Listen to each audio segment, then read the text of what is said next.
नमस्ते, मैं नीतू सिंह आपका स्वागत करती हूँ एनएस स्पीकर चैनल में। 2020 के पहले 6 महीने शाहीन बाग हुआ और नमस्ते ट्रंप भी। दिल्ली में झाड़ू चली तो एमपी में कमल खिला, फिर लॉकडाउन लगा। 2020 की शुरुआत में कोरोना दुनिया में पैर पसार रहा था, लेकिन भारत में सियासत चरम पर थी।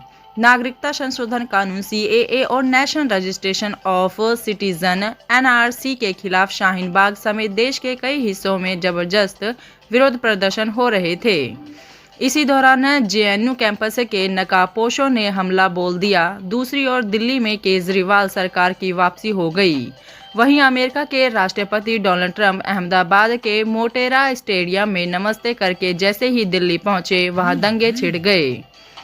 राजनीति यही नहीं थमी। मध्य प्रदेश में कांग्रेस की कमलनाथ सरकार 15 महीने बाद ही गिर गई। कांग्रेस के ही ज्योतिरादित्य सिंधिया की मदद के प्रदेश में शिवराज का कमल फिर खिल उठा। उधर मार्च आते आते कोरोना का खतरा इतना बढ़ गया कि प्रधानमंत्री नरेंद्र मोदी ने 22 मार्च को एक दिन का जनता कर्फ्यू लगवाया और 24 मार्च से शुरू हो गया लॉकडाउन का सिलसिला।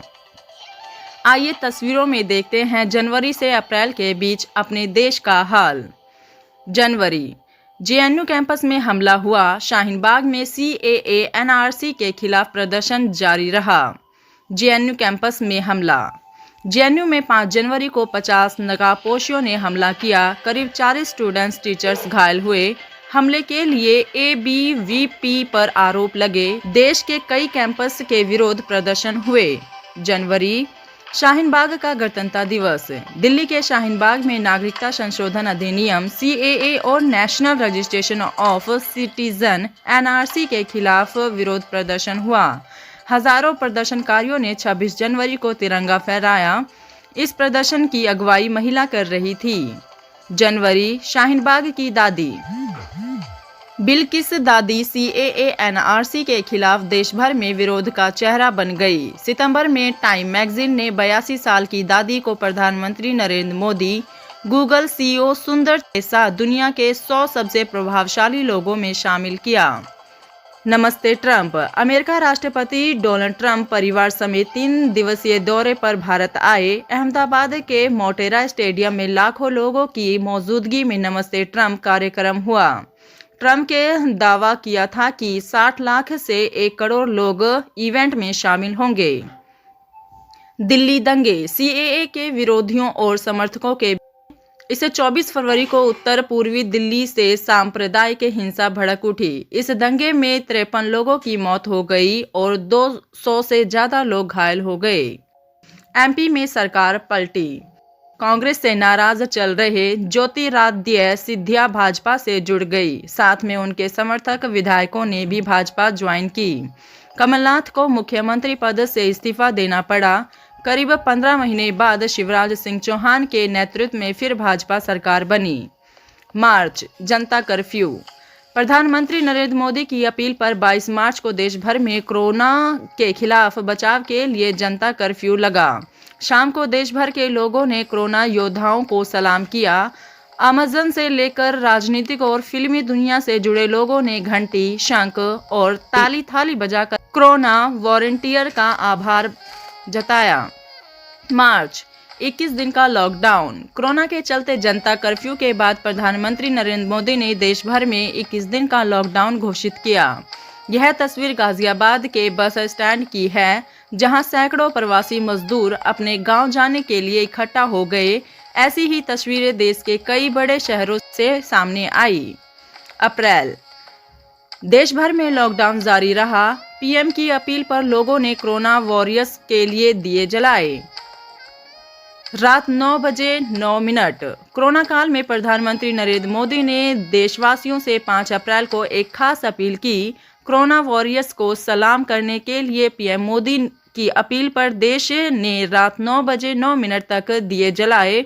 खुद PM मोदी भी दिया जलाया। अप्रैल, घर वापसी की पहली आवाज। लॉकडाउन के दौरान सबसे पहले गुजरात में प्रवासी मजदूरों ने उठाई थी घर वापसी की मांग। सूरत में सैकड़ों प्रवासी मजदूर घर जाने के लिए इकट्ठा हो गए थे। मजदूरों को कहना था कि उनके पास खाने की कोई व्यवस्था नहीं है, इसीलिए उन्हें लॉकडाउन के बावजूद गांव भेजा जाए। अप्रैल, चौखट पर खड़ी बेटी पिता से मिल ना सकी।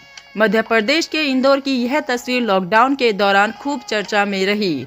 एक पुलिस इंस्पेक्टर वर्दी में अपने घर के बाहर बैठकर खाना खा रहे थे और उनकी मासूम बेटी दरवाजे पर खड़ी होकर उन्हें निगाह रही थी। कोरोना गाइडलाइंस के चलते इंस्पेक्टर घर के भीतर नहीं जा सकते थे। मई, साइकिल से 1200 किलोमीटर का सफर। लॉकडाउन के दौरान एक 15 साल की लड़की ज्योति कुमारी ने साइकिल पर पिता को बिठाकर गुरुग्राम से बिहार तक का सफर तय किया। पिता के पीछे बैठाकर करीब एक हफ्ते तक 1200 किलोमीटर साइकिल चलाकर लड़की बिहार के दरभंगा पहुंच गई। मई, लॉकडाउन वाली मदर इंडिया। लॉकडाउन के दौरान यह फोटो चर्चा में रहा। एक बच्चा पैदल चलने के बाद थककर सूटकेस पर सो गया था। उसकी मां सूटकेस को सड़क पर घसीट रही थी। पंजाब से निकले ये मजदूर आगरा होते हुए पैदल ही झांसी लौट रहे थे। मई, असली हीरो। लॉकडाउन में देश भर में लाखों प्रवासी मजदूर फंस गए। इन प्रवासियों की मदद के लिए बॉलीवुड एक्टर सोनू सूद सामने आए। उन्होंने हजारों मजदूरों को अपने खर्च पर बसों और विमान से उनके घर तक पहुंचाया। कोरोना वॉरियर्स पर बरसे फूल। कोरोना से जिंदगी बचाने में रात दिन जुटे हेल्थ केयर वर्कर्स पर आसमान से फूलों की बारिश की गई। अस्पतालों के ऊपर वायुसेना के विमानों ने 3 चक्कर लगाकर फूल बरसाए। यह तस्वीर मुंबई के अश्विनी हॉस्पिटल की है। एक और गैस कांड। विशाखापट्टनम में एक मल्टीनेशनल कंपनी के केमिकल प्लांट में जहरीली गैस लीक होने से एक बच्चे समेत 11 लोगों की मौत हो गई। 2000 लोगों को आंखों से जलन और सांस लेने में कठिनाई की वजह से अस्पताल में भर्ती करना पड़ा था। रोटी की खातिर। लॉकडाउन में मध्य प्रदेश लौटने के लिए महाराष्ट्र के जालना से पैदल निकले 16 प्रवासी मजदूरों की औरंगाबाद के पास मालगाड़ी से कटकर मौत हो गई। करीब 40 किलोमीटर पैदल चलने के बाद ये प्रवासी मजदूर थककर पटरी पर ही सो गए। इस दौरान कई प्रवासी मजदूर ऐसे हादसों के शिकार हुए। अब लौट चले। लॉकडाउन की वजह से सभी विदेशी उड़ानों पर रोक थी। इसके चलते बहुत से लोग विदेश में ही फंसे गए थे। सरकार ने 15,000 लोगों के लिए देश वापस लौटने का इंतजाम वंदे भारत मिशन के अंतर्गत किया। यह तस्वीर मिशन की पहली फ्लाइट की है। 3 कृषि कानून। खेती से जुड़े 3 अध्यादेशों पर राष्ट्रपति ने मुहर लगा दी। इनके जरिए कॉन्ट्रैक्ट फार्मिंग और सरकारी मंडियों के बाहर निजी मंडियों का रास्ता खुल गया।